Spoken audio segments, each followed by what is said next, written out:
sera utilisé par des logiciels automatisés de superordinateurs qui manipuleront les émotions, le comportement et les pensées de tout le monde aux États-Unis d'Amérique. Et tout cela peut se faire à distance. C'est un peu comme la puce électronique qui suit le nouvel ordre mondial. Cette grille de contrôle qui est censée être déployée contre le peuple américain un jour.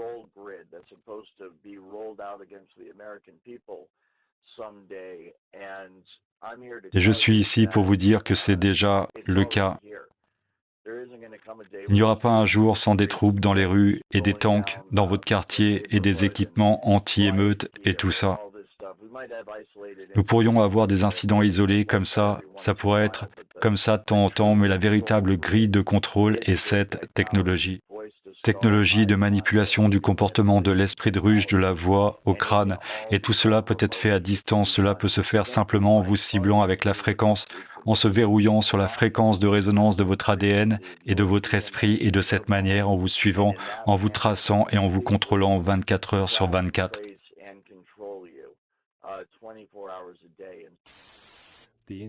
L'Internet des objets dans un réseau 4G est la finalité du nouvel ordre mondial, et c'est le nouvel ordre mondial lui-même. Le nouvel ordre mondial est le nouveau monde où tout est ordonné, tout est suivi, tout est comptabilisé, chaque mouvement, chaque action, chaque conversation, chaque pensée, tout ce que les gens font est suivi. Quand vous regardez l'Internet des objets, cette grille de surveillance 5G, ce qui est en train d'arriver en ligne, cette technocratie qui arrive en ligne, tout le reste devient en quelque sorte insignifiant. Parce que dans cette grille d'intelligence artificielle qui va être mise en ligne pour nous contrôler, qui sera une grille d'intelligence artificielle, elle sera contrôlée par l'intelligence artificielle. Cela fait partie de leur plan. Dans cette grille, il n'y a personne que l'on puisse vraiment pointer du doigt, il n'y a pas de gouvernement que l'on puisse faire tomber, il n'y a personne que l'on puisse vraiment dire qu'il contrôle. À ce moment-là, tout contrôle quitte les mains du peuple et le contrôle est confié à l'Internet lui-même. Et c'est ce à quoi ils travaillent, et c'est dans tous leurs propres documents.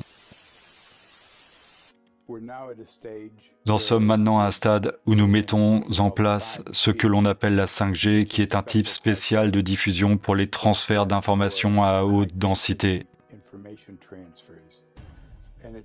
Et il s'avère que ce sont les mêmes bandes de fréquences qui sont utilisées dans les armes de dispersion de foule.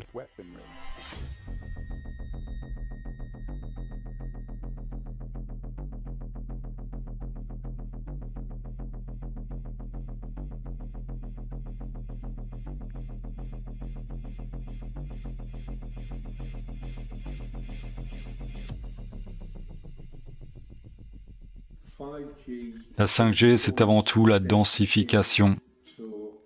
Il y a donc beaucoup plus d'émetteurs à proximité d'un être humain.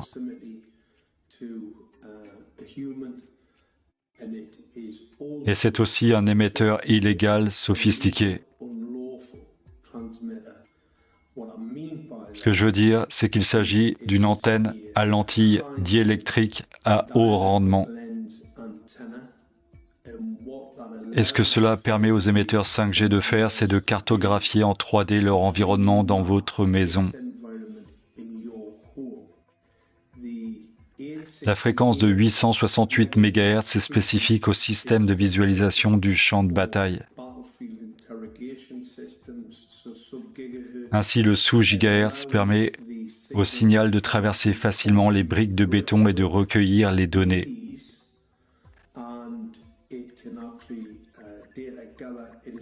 C'est un système d'acquisition de cibles.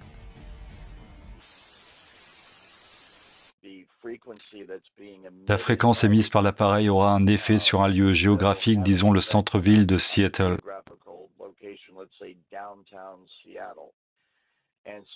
Ils peuvent donc, dans ce champ général, diffuser une fréquence qui affecte les êtres humains dans ce champ de fréquence et peut induire une humeur générale de, disons, bonheur ou tristesse, colère, agitation, tranquillité.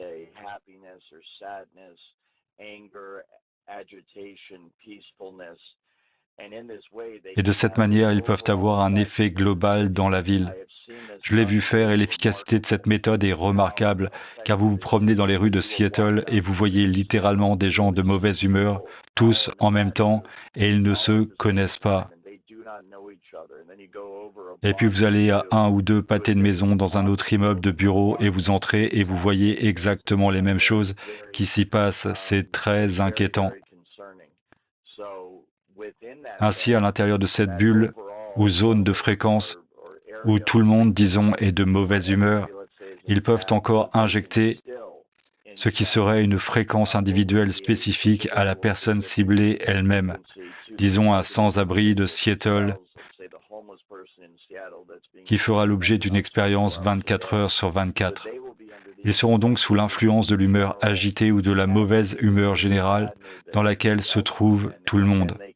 Et ensuite, ils peuvent encore plus être manipulés par la fréquence qui est dirigée uniquement vers eux.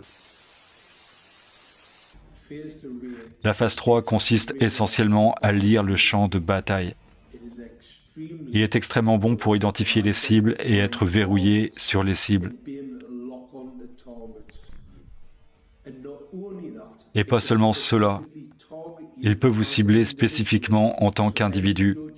Ainsi, tout juge siégeant dans une affaire intéressante, tout avocat, tout membre du barreau, toute personne effectuant un travail potentiellement controversé peut voir sa vie menacée. Ainsi, la conception de l'antenne que vous connaissez actuellement au sommet de ces lampadaires LED, masqués en tant que système de gestion de contrôle, est fondamentalement un équipement de visualisation du champ de bataille. La première phase, l'unité arrière était en fait appelée Mammouth, utilisée par les Allemands pendant la Seconde Guerre mondiale pour identifier les avions alliés. Évidemment, les choses ont beaucoup évolué depuis.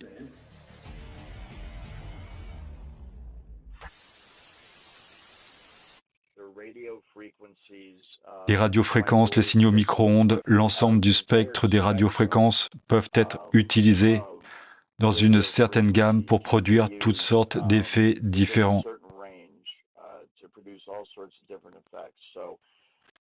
Donc la façon dont ça fonctionne est un dispositif qui émet une fréquence radio, disons, à un individu, et cette fréquence radio se connectera à la fréquence résidente de l'esprit ou du corps de l'individu, ou dans ce cas, de l'ADN.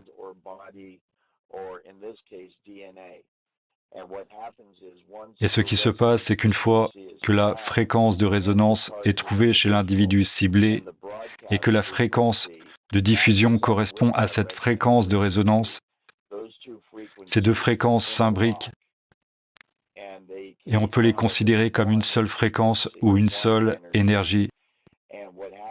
Et ce qui se passe est entre la fréquence de diffusion et l'individu qui reçoit la fréquence de diffusion. Une fois qu'ils résonnent ensemble, une super autoroute de fréquences le long de laquelle les informations peuvent être envoyées et créées. Vous pouvez donc y penser comme à des câbles en fibre optique que vous utilisez pour envoyer des signaux sur Internet et qui connectent les gens à Internet. C'est exactement la même chose, seulement c'est une application sans fil de cela. Rossadeh travaillait avec la CIA et échangeait des technologies et des données d'études avec les Russes dans les années 60 et 70, voire un peu plus tard encore. Il a découvert de manière scientifique et démonstrative comment les rayonnements non ionisants à diverses fréquences spécifiques provenant des micro-ondes